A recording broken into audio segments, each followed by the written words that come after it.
Hello, welcome to Inspiring Women with ADHD. I'm Renee Allen, the host of this podcast. I'm excited to be here.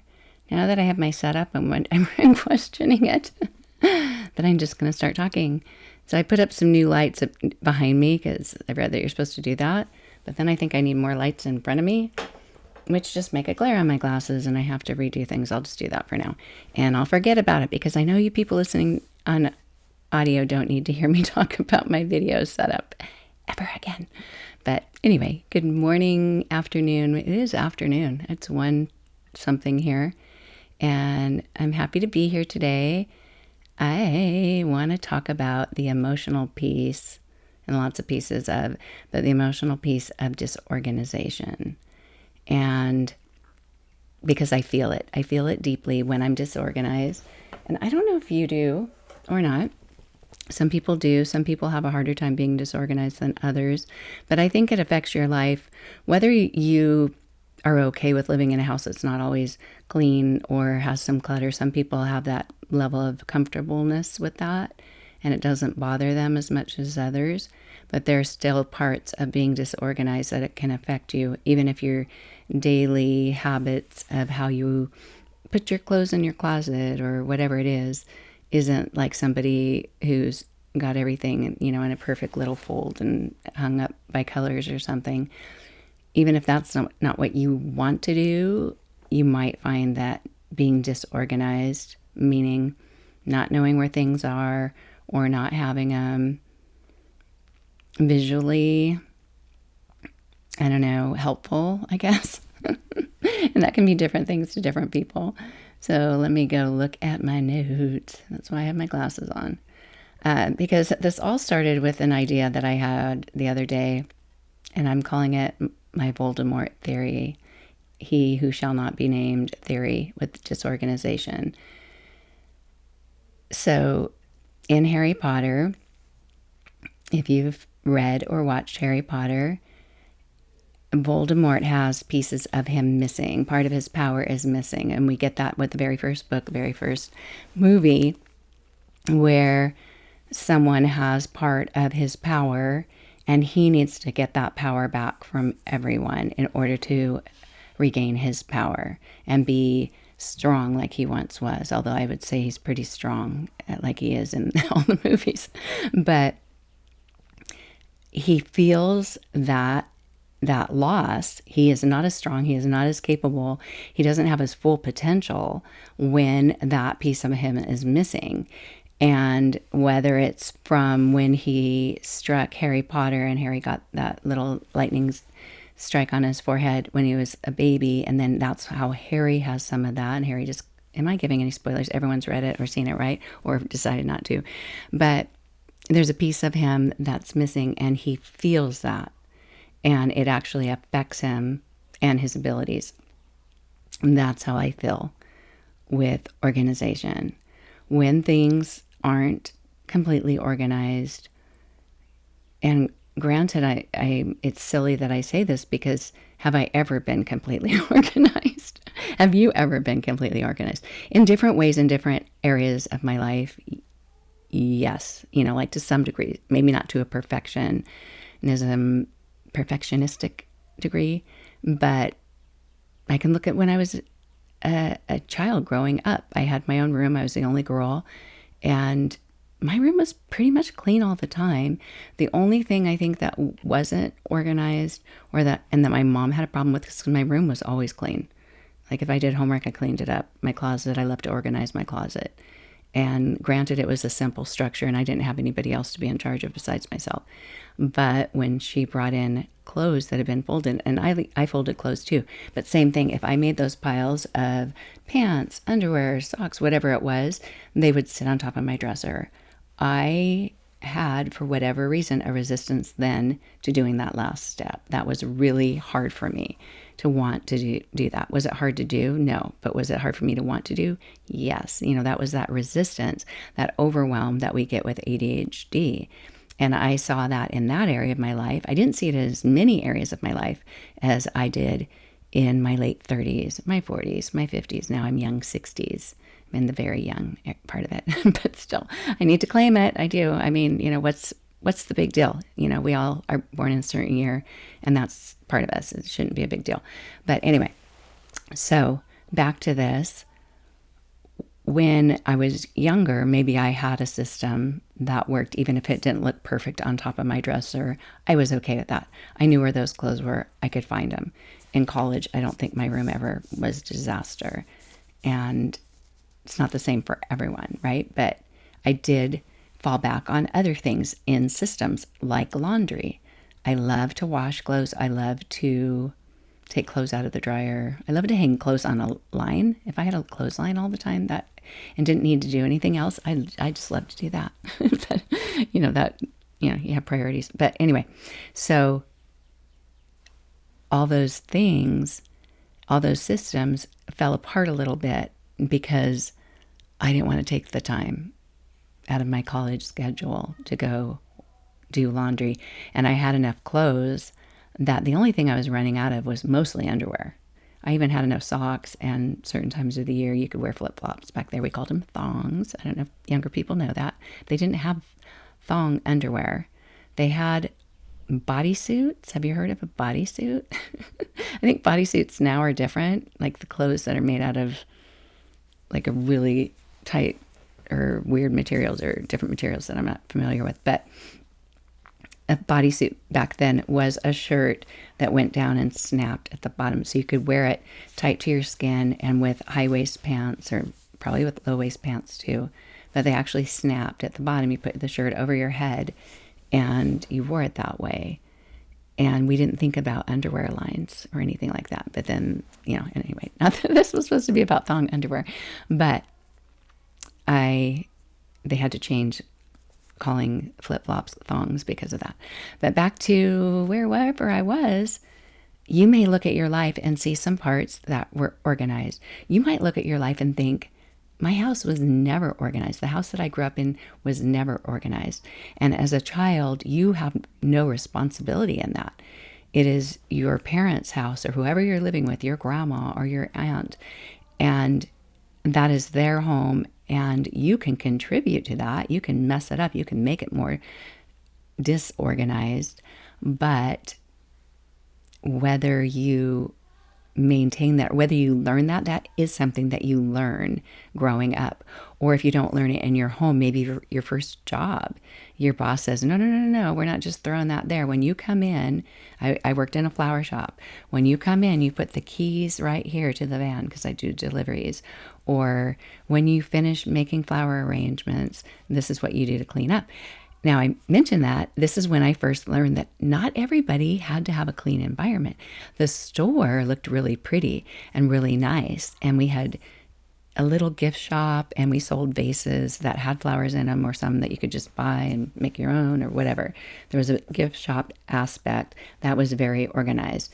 And even the counter where we rang up orders, flowers or whatever people came in to buy, that was also clean. But you turn the corner and go back to where we were working on flowers, there was this giant table. It was like a giant square, and at every corner under it was a giant, like a 32-gallon trash can.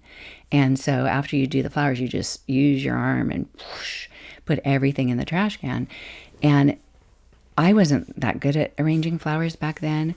It was for Flowers by Annette. She's still alive. Annette still makes flowers out of her own home. But she had some kind of little plaque that said something like, a chaotic or disorganized, cluttered environment is, indicative. That's how my brain is. But she was artistic, and she said that, as an artist, she liked the mess, and that's how she functioned. And that room back there, it didn't have very much order at all.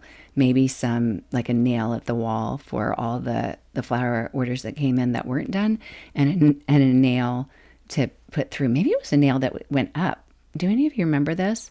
It was like not a real nail, but it was sharp and it came up, and I don't know what the base was, but so you looked up, maybe they do this in fast food restaurants. I've never worked fast food, but you look up and you see the order and you take it up and you go take it over there and you look and you make the flowers. Oh, they want this. And when you're done, you put it on that nail as done. We don't need to look at that. Now it has a hole in it. We're done, way before anything was digital.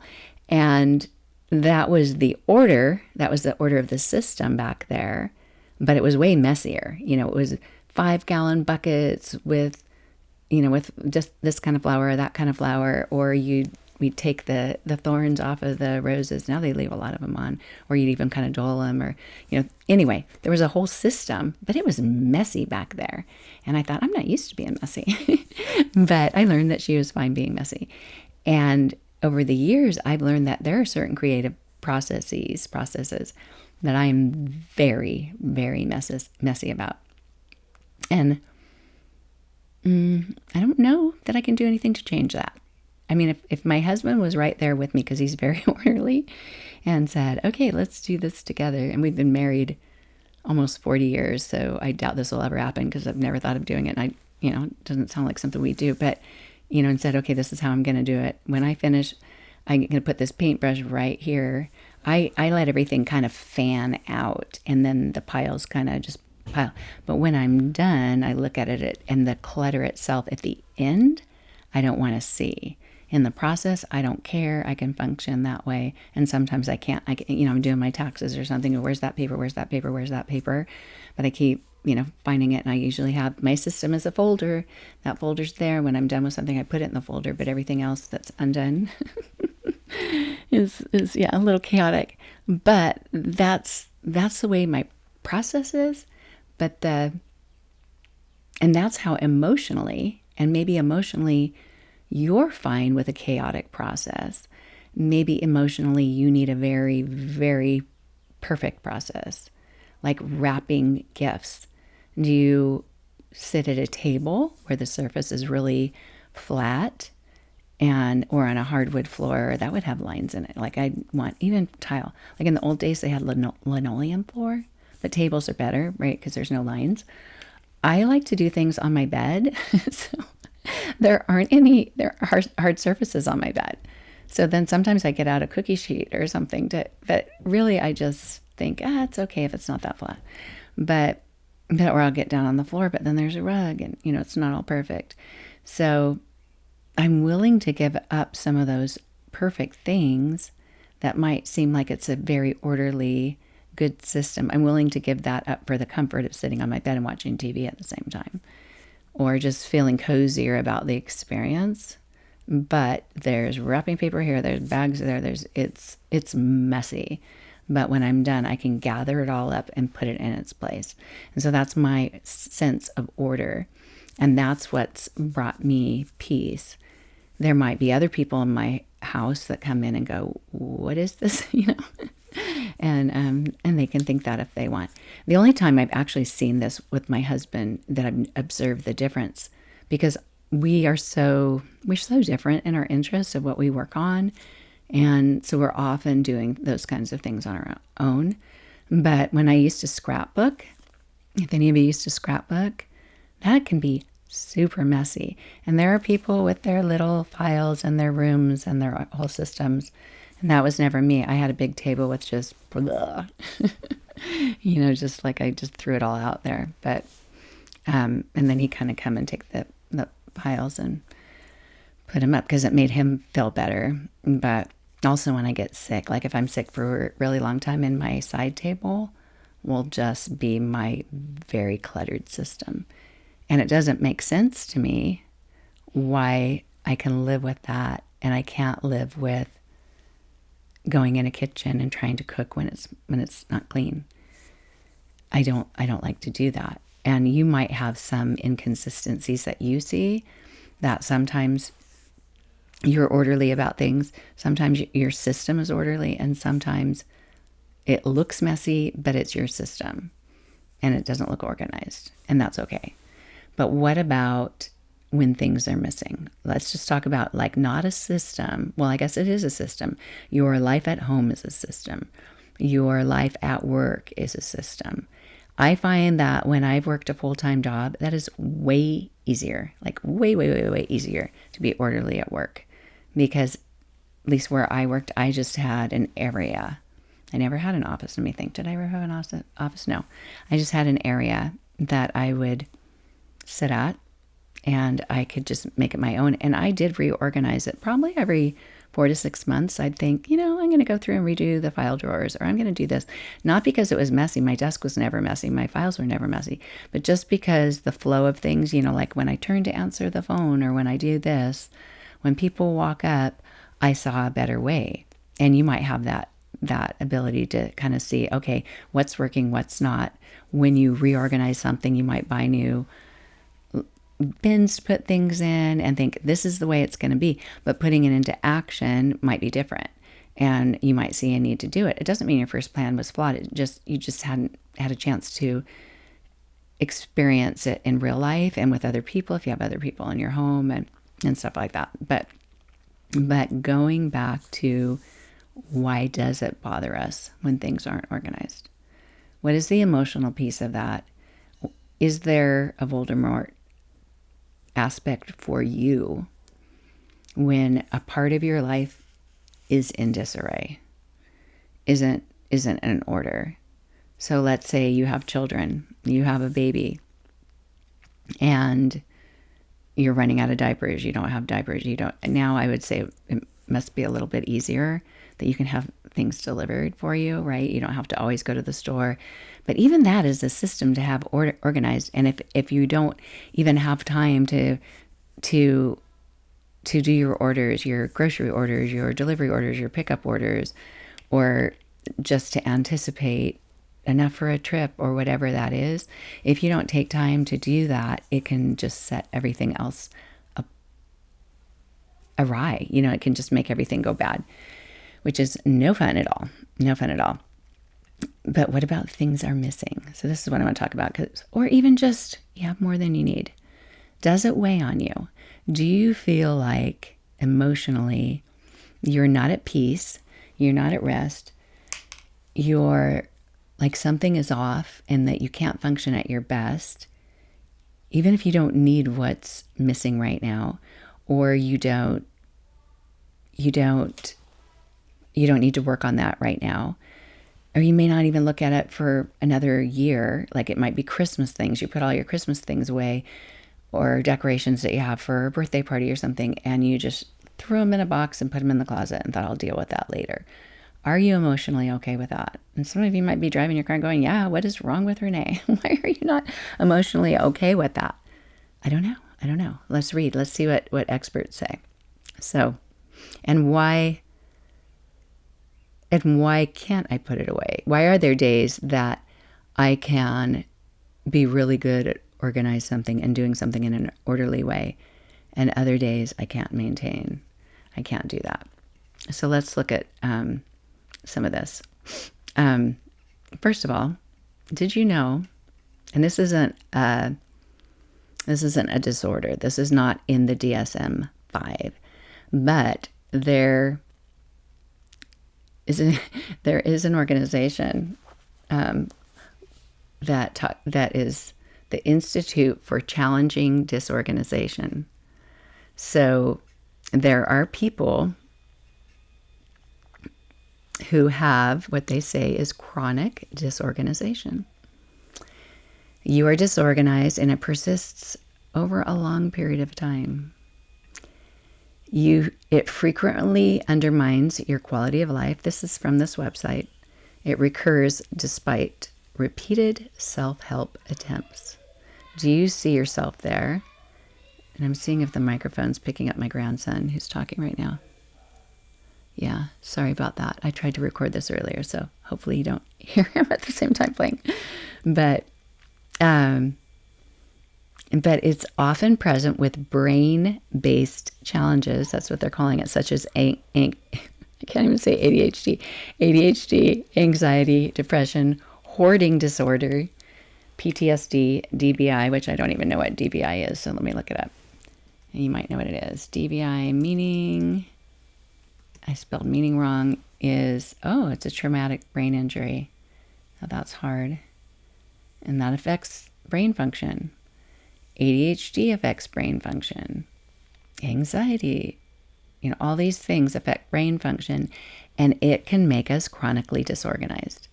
And you may have a part of your life that you can organize effortlessly, and people may show up at your house and it looks clean and wonderful and, as they say, tidy, or you may not.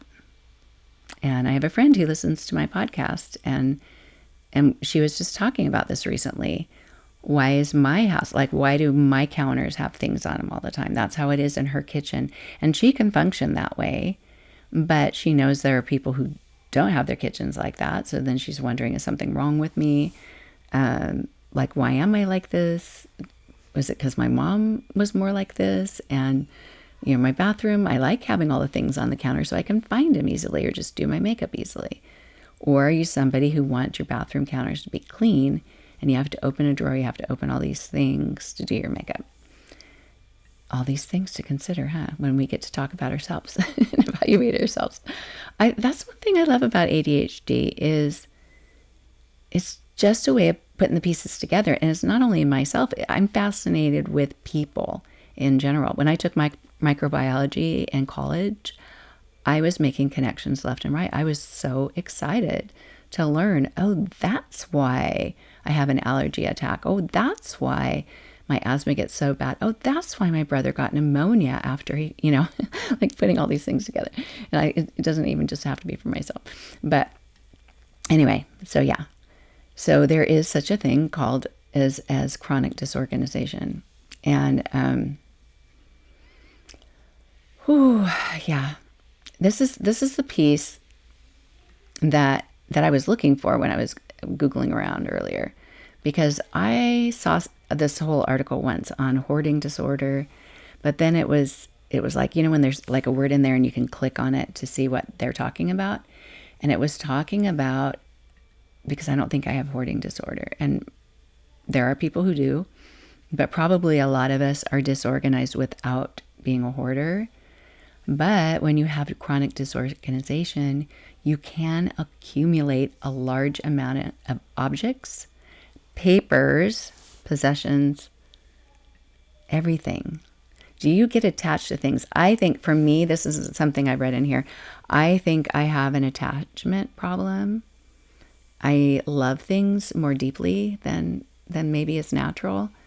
And even just a pretty bag that some candy came in. The Yum Earth jelly beans came in such a cute bag. The colors and the kind of feel of the plastic.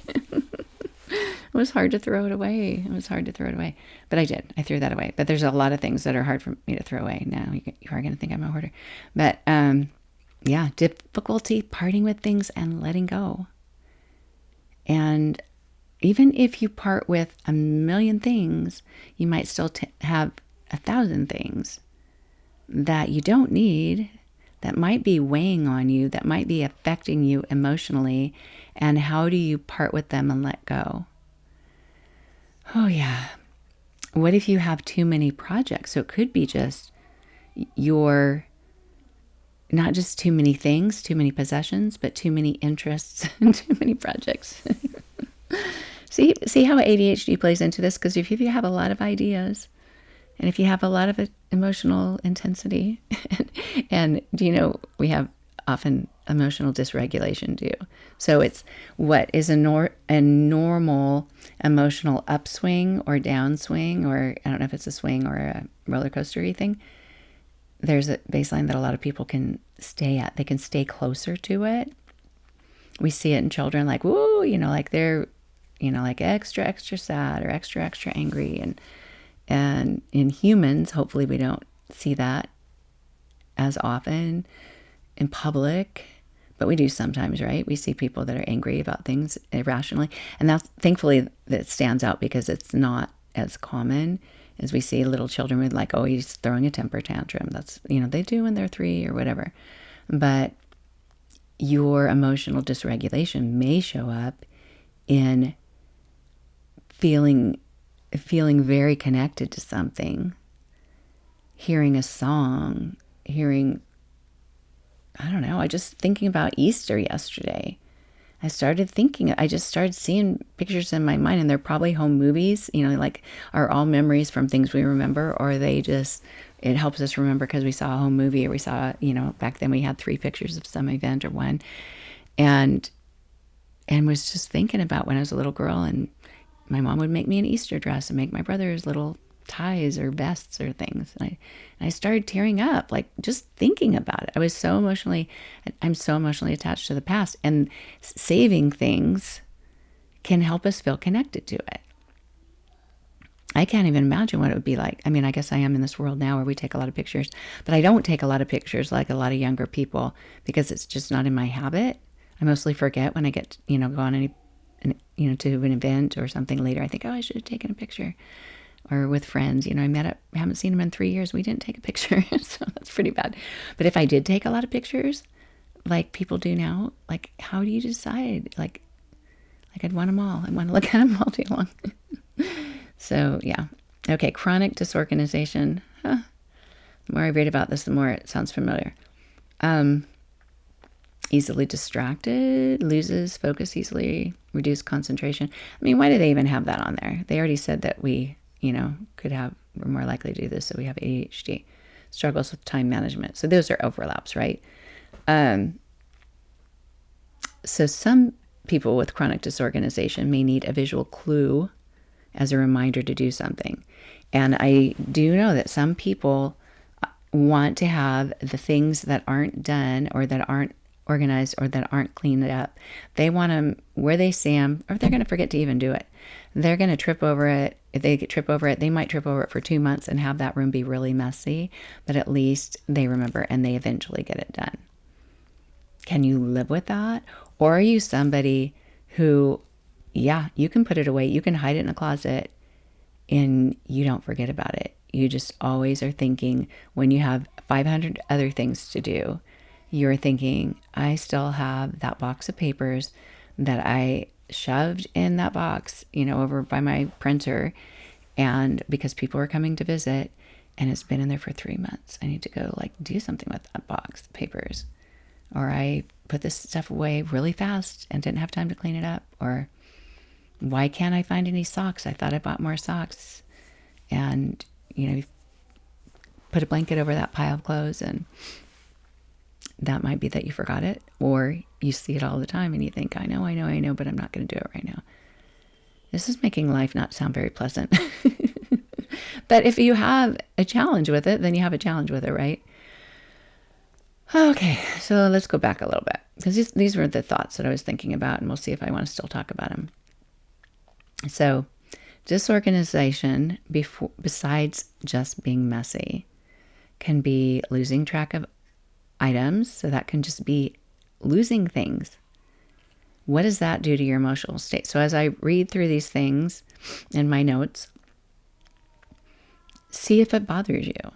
Does it take a part of your soul away? I swear it takes part of my soul away, like Voldemort. When I lose track of an item, when I can't find something, and I've looked high and low, does it bother me?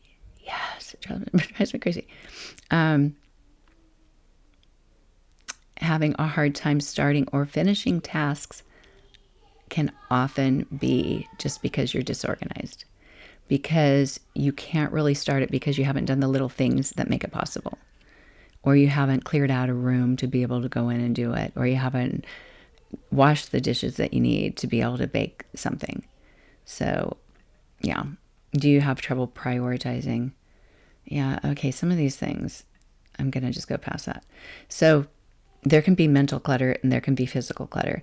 And the mental clutter can come with the things that are chaotic in your life, like not being able to keep track of something, or finding out that you didn't keep track of something, that somebody says, I thought you were going to go to that concert tonight. I thought I was going to see you there. And you think, oh, that was tonight. And your disorganization made it that you didn't get it on your calendar. Or that your time blindness, which you're working on something, but you're not organized enough to figure out the timing of it all, and maybe have an alarm set or whatever. So that's a system of organization for your time, right? So ADHD can impact all of these things and make it so that you're not on top of things. So when you have a difference in dopamine regulation, dopamine helps you get things done, and not only have the ability to do it, because we talk about overwhelm a lot. It's not only the problem with taking that first step, but it's in finishing it. that sometimes we can work on stuff a long time or for a little while, and maybe we even have more time. A lot of times we don't have enough time. And I've talked about that before, that you just do a step or two. And that might be frustrating that you didn't have enough time, but it's going to lead to getting it done eventually, right? Hopefully. But sometimes you've gotten yourself to take the first step. You've gotten your wheels rolling and you're getting a ton done. And you get to that last piece. It might be the cleanup piece. You've been wrapping presents for Christmas. You've been baking and you've been making bread and doing all these things and making gifts for teachers or whatever it is. And you've been super productive. And then you get to that last piece of the cleanup, or you look at it, it's just overwhelming. And your brain may not have the dopamine it needs. It may have been kind of gliding, so you're going and you're just gliding along, but then you get to a mountain. Do you have enough stamina to get up that mountain? Like, some parts are more fun for us, or we understand how to do them better, and they just are more doable. And it might sound like it's a motivation thing, but it can also just be really practical. Like, I don't like doing that part as well. And that's a nice thing when you have somebody working on something with you, that, or even I just see that in my marriage, where there's some things that I don't want to do that part, and that part doesn't bug my husband to do, or something that he doesn't like to do. And I think, oh, I can do that. I can call the doctor. I can make some phone calls, although I'm getting kind of tired of being on hold a lot lately, but yeah. So whatever. Let's go back to, time blindness, memory challenges. Some of those things can affect it. But I think the stress level, it's a tie of things that are emotional, right? Of sometimes we are dealing with having too much. You think, what did they used to say? Garbage in, garbage out. What does that mean? It seems like it was like learning about the digestive system, but you wouldn't say garbage in. But even the digestive system, you eat, you drink, you digest, you use, and what you don't need needs to leave, right? And we bring so many things into our homes. Think about it. How many things do you buy or have delivered to your house, your apartment, wherever you live? And how many things do you take out? Can you keep putting things in your home forever without running out of room? Of course not, right? We don't have a house that's infinity square feet. So at some point, we're going to lose that balance. And it's possible that we're losing that balance too early. And I can raise my hand and testify to the fact that having a bigger house and more closets and more drawers and more space is helpful. But it's really easy to fill up all those drawers, all those closets, all that space with things that I'm not using. And those things weigh on me emotionally. It's like, I'm not using that. We haven't used that in 5 years. I did throw away. I'm so proud of myself. Today I had a bag of things that I found in the attic that was from one of the drawers in our kitchen. It was probably the junk drawer, that had staples and pins and odds and end things. It was up in our attic. And I think I took some things out of that bucket maybe a few months ago. And those are some things that I thought, I can't deal with. Like I'll do things in stages. And today I pulled out maybe 6 things and threw the rest away. And I didn't let myself say like, oh, there's sections of staples that you can put in a Ziploc bag and put next to the little box of staples. I mean, how often do I use staples? Hardly ever. My kids aren't in school anymore. So I made myself throw them away. I'm so proud of myself. But where are your challenges with this? Do you have challenges with it? Do you feel like when you're looking at something that needs to be done, like in that case, I'm not emotionally attached to a staple, but I'm emotionally attached to the idea of not throwing something away that can be used again. But what if I'm never going to use it again? And then is there a place for it at a thrift store? Probably not. So like you know what I mean? Like it's those battles in your head. It's those conversations. That's what wears me out. That's what makes me think I I can't think about this right now. So I will just leave that in my attic. And the next time we move, that could just be in a box going to the next house. That's ridiculous, right? That those other things weren't used in my last house because we still have them, and we moved almost 4 years ago. So that's kind of crazy. But there are also other consequences of being disorganized. You could hang on to stuff that you have to keep moving. So that's or that you have to push past to find something that you do need. And you can also just have problems with, you're so disorganized, you're not going to be able to get yourself ready in the morning as fast. So like if you have a system with your makeup, with your towels, whatever, if everything's organized, then when you get out of the shower, you know where to find a towel. When you go to brush your teeth and you run out of toothpaste, you know where to find more toothpaste. And if you don't, if you have to struggle to do every single one of those things, it's going to take so much longer than it will to just go through this little flow. And that's what I always think of, like, go with the flow. Like your life is just flowing. You're just doing this, and now I'm going to do this. Your brain doesn't have to work to do it. And those things can make you late. They can make you miss a deadline or whatever it is. If you're trying to finish something by a certain amount of time, you might not be able to do it. It might make you have a late fee on something because you weren't organized enough to know when the due date was or pay attention for that, and you didn't set up some kind of system to help you remember. I'm kind of frustrated right now because our homeowners insurance switched portals. They used to have auto pay. Now they don't. And it's not like you can just pay monthly on a certain date. Like the amount changes, and then you pay like one amount, and then you pay on these 8 different dates, and then you don't pay for, I don't know. The way that I set it up was I sent myself email reminders out into the future with the link to pay it. But why should I have to do that? They should just let me auto pay, or they should send me they send stuff in the mail, but then I have to open the mail. Then I have to go open the computer and go, what is this about? I need it to, so I have to streamline my system. I have to come up with a system that'll work better so that I'm not missing a deadline. You don't want to not have homeowners insurance because not only is that risky if there's a problem, if there's a fire or anything like that, but also been there, done that. I went on a trip last year to see my parents and help my parents go from the world of getting a bill in the mail and driving to the place and handing the person a check in real, in person, or putting a stamp on it, mailing it. Like that was what my dad did. He loved to do that, and he loved to talk to people, and that was all wonderful. But when they moved, they needed to be digitized. They needed everything to be online. And I went there and not only physically did that, but emotionally helped them with that.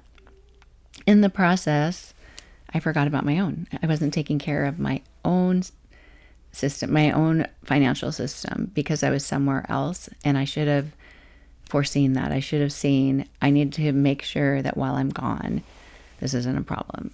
And it was a tale of unfortunate events that led to, the bill was only sent through the mail, and it wasn't sent to our house, all this stuff. Anyway. Oh, yeah. Okay. But yeah. So there's also stress that we can feel. Maybe it doesn't bother you, and maybe it does, to not be on top of things, not being on top of where your things are. So I don't have this, I'll buy another one. I don't have the kitchen clean. That's okay. I can cook this way. I'll just wash this one dish, and that's okay. So maybe those things aren't bothering you. There are things that can stress us out socially, that not everyone looks favorably on disorganization. If you're late, are they happy with you that you're late? Because of being disorganized, because of that whole things didn't go as well, because I didn't know where to find this, I wasn't sure where that was, all that stuff. You can feel the judgment of others. You can feel the wrath. Or just, I don't know, you just don't feel respected, for sure. And you might feel misunderstood. You might feel a sense of shame, like, why can't I do this? How come other people can and I can't? I want to be this way. Why can't I? And then you can also just have things take more effort. So that's stressful to, it's like, driving with the brakes on, which you should never do. But if you drive with the brake on, it's harder on your car. And you think of trying to push a stroller when the wheels are locked, it's not going to work as well. So that's like real friction. And I made an episode a few weeks ago about friction. But that real friction can be something that gets in the way of us having a sense of an orderly life, whether it looks orderly at home or in your surroundings, but in the way that you function. Do you show up somewhere not only with things not working out, but then having a story to tell and not getting a positive response? And I'm not saying like you're going to go like disrespect people's time and be inconsiderate. It's like something that you weren't able to help because you weren't set up for it. You couldn't help it in the moment. Maybe for the future self, you could help yourself, but maybe in that moment you couldn't. Oh, wow. Okay. Yeah. And a lot of advice that we get, like just be more consistent, all those things. They're the kind of things that we think, yep, I'm going to do that. I'm going to do that. Some things, when people give you their advice and say, all you have to do is do this. I hesitate to share too much because I never know who in my real life is listening. But I had a well-meaning relative recently, I'll say not real recently, offer me some advice because my glasses kept falling off of my face. And I was explaining to her, well, I'll show you these glasses. They have a little rubber thing that I just bought. Oh, did it fall off? Oh, these ones don't have it on. So these ones will fall off if I bend over. But I was explaining that, which I know not everyone wants to hear our stories, right? But physically, anatomically, my husband explained this to me because he's an artist and he sees dimensions and things that I don't. But the top of your nose, where your glasses go, is supposed to be in line, most people anyway, with the tops of their ears where the glasses go. So with gravity, they're going to stay there. They're not going to slide down. If you're like me, I have another ½ inch, at least. I've never measured it, maybe a full inch, that the top of my ears are lower than the top of my nose. My dad is the same way. My oldest daughter, is the same way. Yay for genes, right? But when my husband told me that's why your glasses always fall down, I'm like, oh, okay. And so then I explained it to my dad because one day he's just like, yeah, this always happens. I'm like, oh, that's where I got it from. But I was explaining it to my aunt because my glasses, every time I turn over, but I couldn't see the puzzle. We were working on a puzzle. Well, I just said who it was. Anyway, I wouldn't be a good, don't tell me what gift you got for somebody. I might not, I might let it slip. But anyway, we were working on a puzzle. And my glasses kept falling off. And so I had to keep holding them with two hands, but then use one hand. and my glasses get looser too. But so I'm telling the whole story. And not everybody wants to hear the story. They want to make a solution. So she told me that I should just have one pair of glasses, wear them all the time, and then I won't lose them because I always have the one pair. Because I also told her I have multiple pairs since I lose them all the time or drop them and scratch them and all those things. Anyway, she had that solution. And there may be times in your life that someone tells you a solution, and her solution wasn't what I wanted to do. I don't want to wear glasses all the time. She was telling me, like you can wear, and I know this to some degree because I've gone to the eye doctor, but you can get progressives where you can look through one part and see the close up. And I like to complicate my life and say, I need one pair for looking at my phone close. I need one pair for looking at my computer. I need another pair for nighttime and another pair for far away, like at a football game. And that could be the same as the nighttime, but it's going to be astigmatism. But, and I could get the progressives, but I really, most of the time I don't need glasses. I'm not always driving at night, and I don't care if things are super blurry far away unless I'm at a football game or like a concert and I want to see better the person or something. But it only bothers me when I'm on the computer or when I can't see close up. So I've been trying to find a system, and I was pretty happy with it at the moment, except for the part that my glasses kept falling off. And I recently found these little black things that they're just on Amazon, and I just put them on the backs, and they kind of scratch up your hair, pull on your hair. But that's my new thing. But I just don't have them on these for whatever reason. You don't need to hear them all, I'm sure. But anyway, my whole point is sometimes why you're not organized, why I'm like, I can't find my glasses. I can't look at the puzzle right now. You know, so I'm the bumbling, disorganized person right now with my glasses. And she had a solution. And you might have people say, well, just do this and you'll never have to deal with that again. And that might be the ding, ding, ding. That is the best answer I've ever had. Thank you. Wow. I've had people suggest things and I think, oh my goodness, light bulb moment. Wow. But a lot of times what we hear, get a planner. Get a planner. I use a planner and everyone uses planner, and, you know, or use Google Calendar or use Apple Calendar, you know, whatever it is. All those things. Set an alarm. Those might work for you and they might help one piece of it. But until you try, because your brain isn't the same as the other person's, and what you're drawn to, what you like to do, if you like to wear glasses all day long, if you don't, you know, whatever, then don't wear glasses all day long, you know, the whole thing. And that's okay. So that's why I don't give one size fits all advice. What I really want you to do is keep learning about your brain. Keep figuring out, why is this happening? What parts of my life am I organized in? And like, let's pat ourselves on the back for anything that we do that we feel good about. Even if you feel like I'm not organized in any way, just pat yourself on the back anyway. Because, you know, you're thinking about it. You want to find a way to make life go a little more smoother. And that can be what organization looks like to you. I really didn't know growing up that there wasn't something like I don't know how to even phrase this. I would say I grew up, my mom's family, the aunts and my mom and my grandma, very much, and I don't think they do as much anymore, but they very much looked down on anybody who like, oh, I went to her house and it was messy. Like that was a judge of character. I went to her house and it was so messy. Hearing that growing up, and I kept things clean. I went and played with friends. I didn't care if things were messy. I mean, I never really thought about it. I don't think anybody's house was messy that I can think of. Maybe a few. I don't know. But it didn't make me judge other people. It made me think they were judging me. And if someone showed up at my door on a weekend where I didn't feel like cleaning it at all and felt no pressure to do anything and stay on top of anything, I felt stressed for months, years about that person, what they saw when they walked in my door. I don't even know the name of that person, but I can see that person in my mind.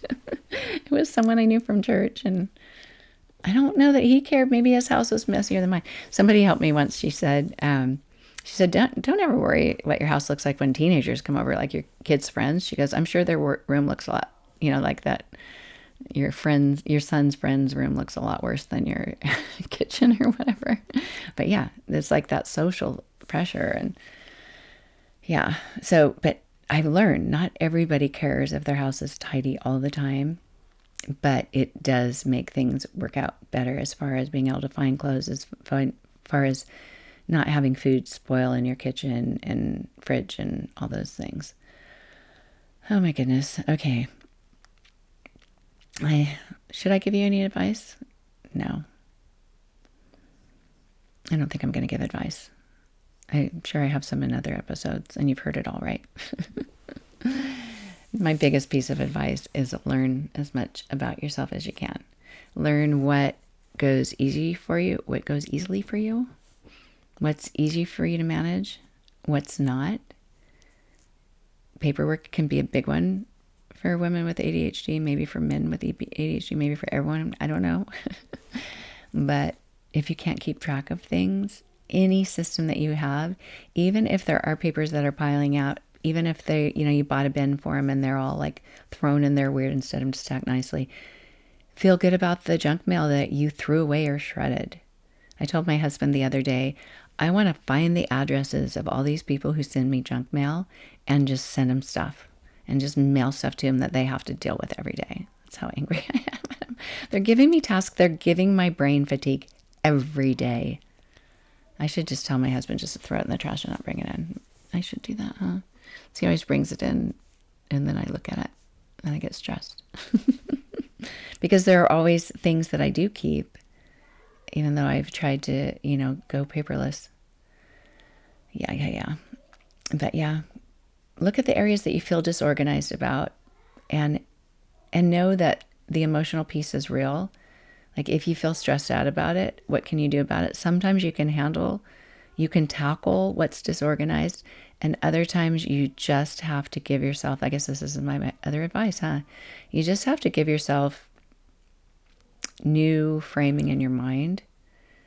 Like right now, I told myself, it's okay if my kitchen is messy from Easter yesterday. We did some cleaning. My kids helped last night, but it's not the way I like it to be. It's not a clean slate of counters all clean and all that. And I made peace with it. I told myself, I can ignore this and I can go record my podcast. I can do that. That's not something I can normally do. I usually can't be productive with something else if I see some open area in my house that's not clean. It bothers me that much. It doesn't bother me because I'm afraid someone's going to show up. It bothers me because it's a visual thing. It's like a feng shui thing. It's not pretty.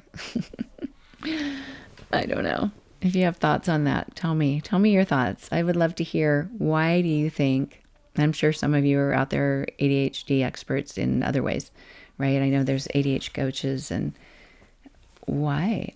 That's what I'm curious about. Not how to take care of it, but why am I so emotionally attached?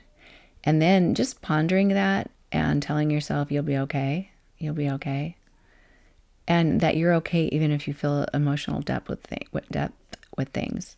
I think it goes along with the RSD thing, the rejection sensitive dysphoria, is that some people can say, oh, you're so sensitive. And that's with feeling rejection, right? That's feeling like somebody doesn't like you. But you can also be ultra sensitive in other ways. Ultra sensitive but when I see this dress that I bought when we lived in this house, when my kids are still growing up, that reminds me of a time, and I like to touch the fabric, and I like to see it in my closet, and it's still there. And I tried it on last year, and it's a little tight in the zipper, but and it wouldn't look good on me at this age anyway.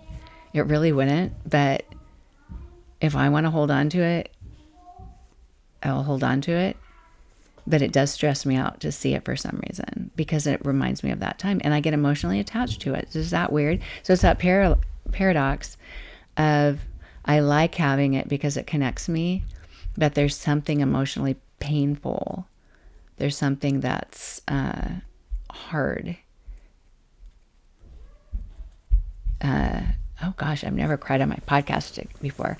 But as moms, sometimes we get attached to the past and the times when our kids were little. And, my dad would always say, life will never be as easy as it is right now. And it wasn't easy. But there's a joyfulness and a simplicity in that. And especially when you're looking back at the memories, right? You're not hearing all the noise and you're not seeing how hard it was then. You're not at all. Oh my goodness. Have you ever seen anybody else cry in a podcast? I mean, people cry in interviews. Yeah, I have. Okay. I watch a lot of Survivor podcasts. I saw someone tear up. Yeah. So yeah. I like the emotional connection, and I can feel pain or sadness or something with the emotional connection at the same time. It's like a love-hate relationship.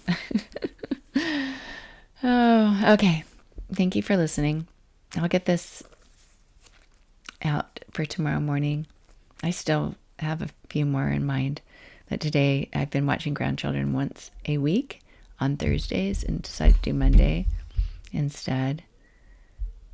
So if you're picking up background noise, I apologize. I know on podcasts a lot of times a host will say something like, oh, did you hear my cat, or my mom just knocked on the door, or whatever, and you never hear it. But they might have better software than I do, or a more expensive microphone. And I was playing with voice isolation and stuff. I know how to do it on Zoom, but I don't know how to do it on here. So another day, another step. In fact, that's topic that I kind of want to talk about how much we learn by doing and doing and doing incrementally. And it's fascinating. I love it. I love it. And sometimes that can help you over a hurdle of not wanting to do something. It's always fearful to not want to do it and mess up. But especially when other people might see it, hear it, judge it. But we're all just going through life. I don't know why we're all so judgy, huh? I'm sure I am too, but we're all just going through life. So anyway, that's it. Thank you so much for being here. I will be back. Bye. Help other women find this show. Rate, review, share with someone you know. Help other women find my show. Rate, review, share with someone you know. Hurry before you forget.